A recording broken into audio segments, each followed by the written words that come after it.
السلام عليكم، ازيكم؟ عاملين ايه؟ وحشتوني من الفيديو اللي فات. يا رب تكونوا كويسين. اخباركم ايه؟ عاملين حتة جبنة توبري كريم او جبنة كوبايات او جبنة المطبوخة. سميها زي ما انت عايزة تسميها، المهم ان هي جبنة حكاية. بصوا، اولا التوست دوت احنا اللي عاملينه مع بعض على القناة. توست بقى حكاية كده. بصوا، بص جماله، بص منظره، تحفة تحفة تحفة. بصوا منظر الجبنة حكاية بجد.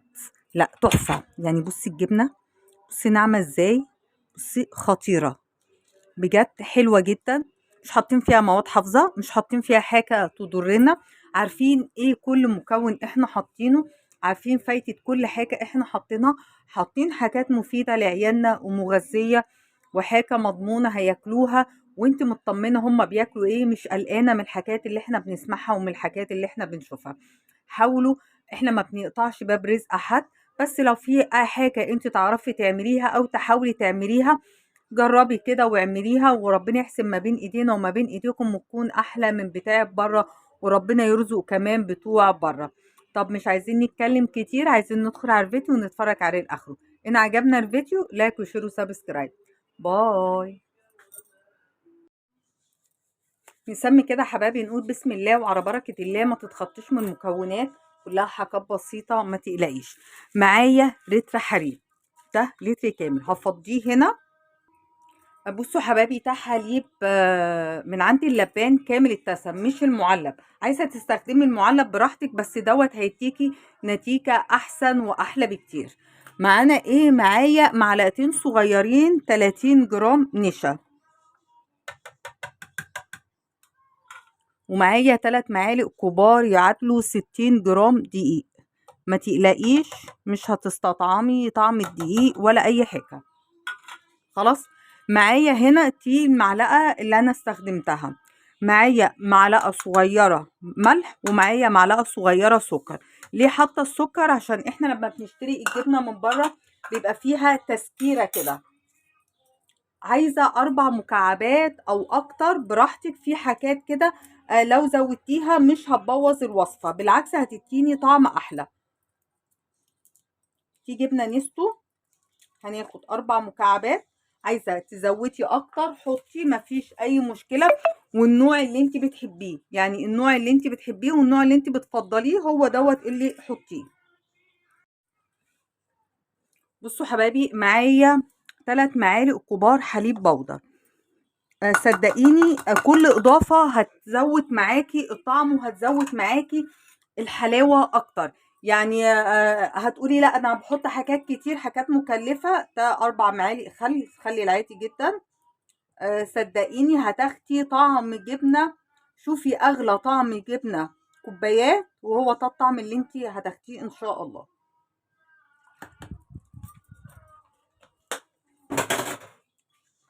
معايا 100 جرام زبدة، وطبعا كل ما هتكون نوع الزبدة حلو كل ما هتديكي طعم احلى. ومعايا 100 جرام برضو زيت، وبرضو عايزة زيت يكون طعمه حلو وملوش ريحة. هنضرب بقى كل دوت في الكبة او في الخلاط زي ما انت عايزة كده. ضرب حلو قوي. انا عايزه الخليط بتاعي يكون ناعم جدا، يعني انا عايزه الخليط بتاعي ينعم قوي. نشوف بس الفيشه مش شغاله ليه.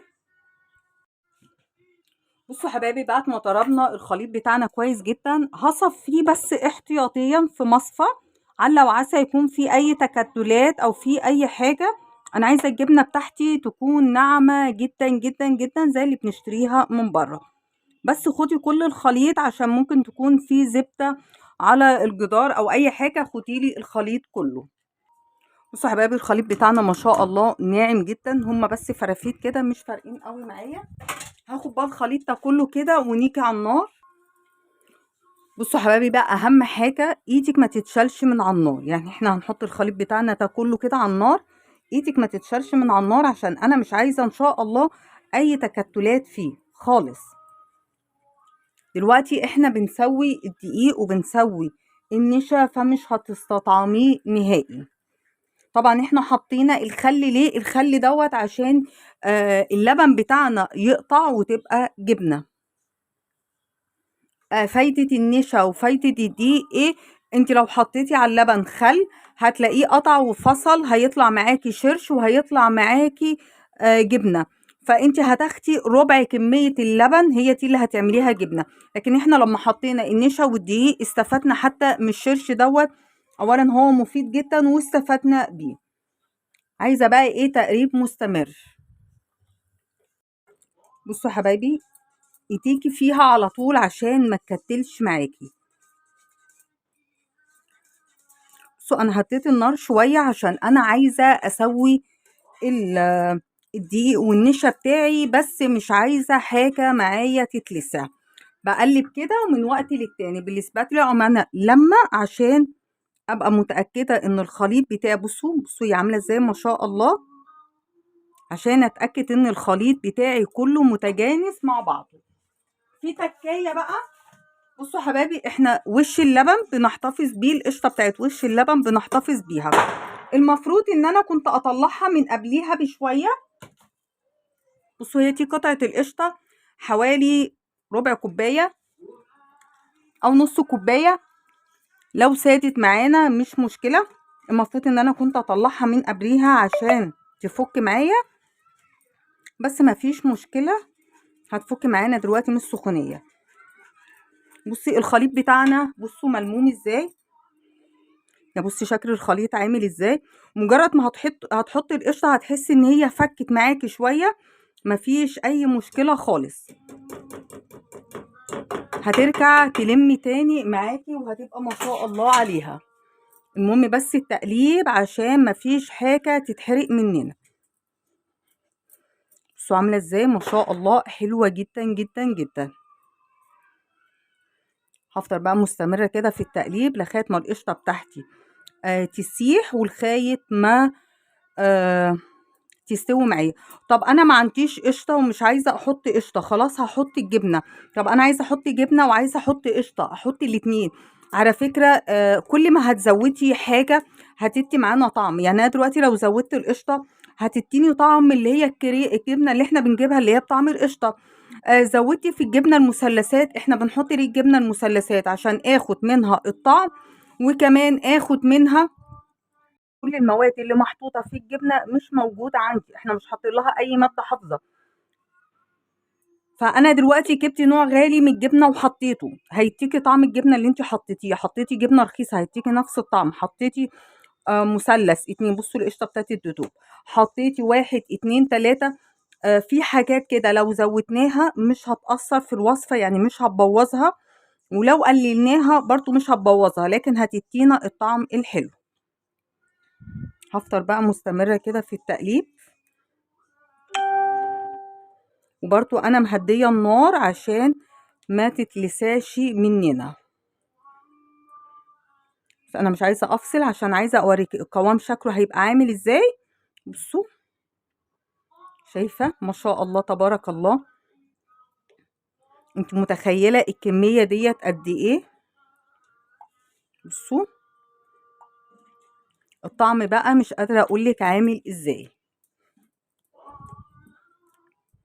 بصوا حبايبي، شايفين البقبقة ديت؟ انا كده اتاكدت خلاص ان انا كل حاجه معايا استوت. زي كده لما بنكون بنعمل البشاميل بنستنى البقبقه التقيله ديت فتعرفي ان هي استوت معاكي. طب انا طفيت النار بس انا لسه الطاسه او الحله او ايا كان اللي انا بشتغل فيه لسه سخن، فبرضو ايدك تقعد تقلب عشان الخليط بتاعك ما يكتلش او ما يتلساش معاكي.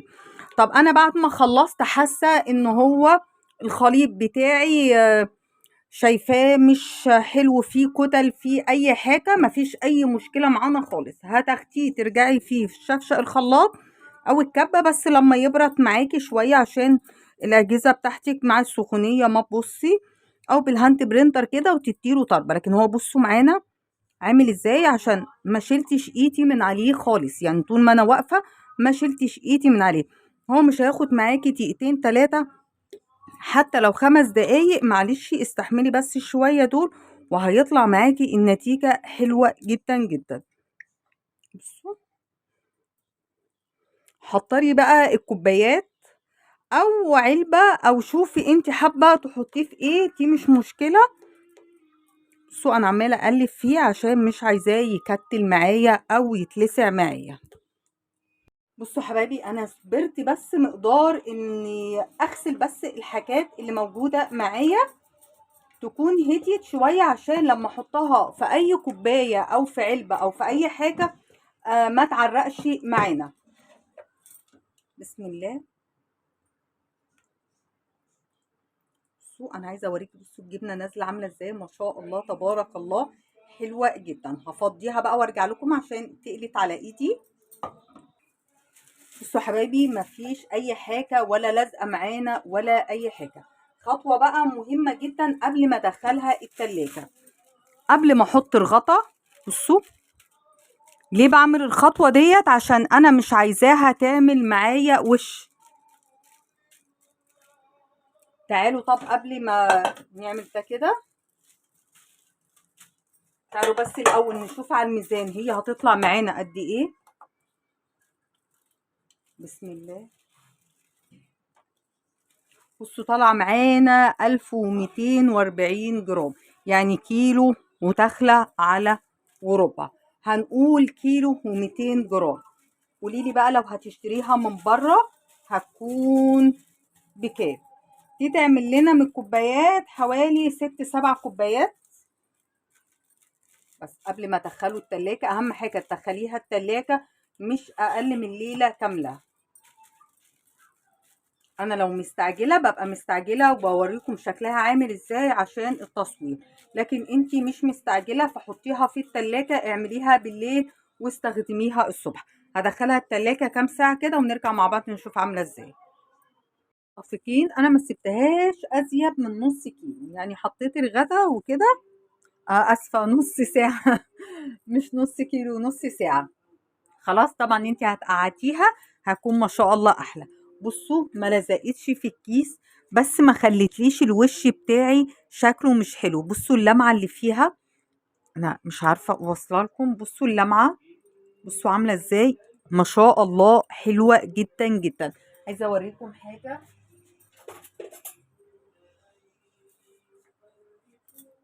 بصي يعني هنجيب اي عيش. بصوا، بصي بتتفرد ازاي. بصوا ما شاء الله تبارك الله، تحفة تحفة تحفة، خطيرة. ما كلفتناش حاجة، او بمعنى اصح مش هقول كلمة ما كلفتناش حاجة عشان كل حاجة مكلفة، بس ما كلفتناش كتير. انت متخيلة انت بتجيبي العلبة الجبنة المطبوخة بكل خيط هنا ما تبقاش مريانة لاخرها، وشوفي تمنها ايه. على الاقل احنا عارفين ايه المكونات اللي محطوطة فيها، ما فيهاش مواد حافظة، ما فيهاش اي حاجة احنا مش عارفينها، ما فيهاش اي حاجة ممكن تضرنا. كل اللي موجود فيها احنا عارفينه. ربنا يحسن ما بين ايدينا وما بين ايديكم يا رب، وصفاتها تكون سهلة وخفيفة على قلبكم. السلام عليكم ورحمة الله وبركاته.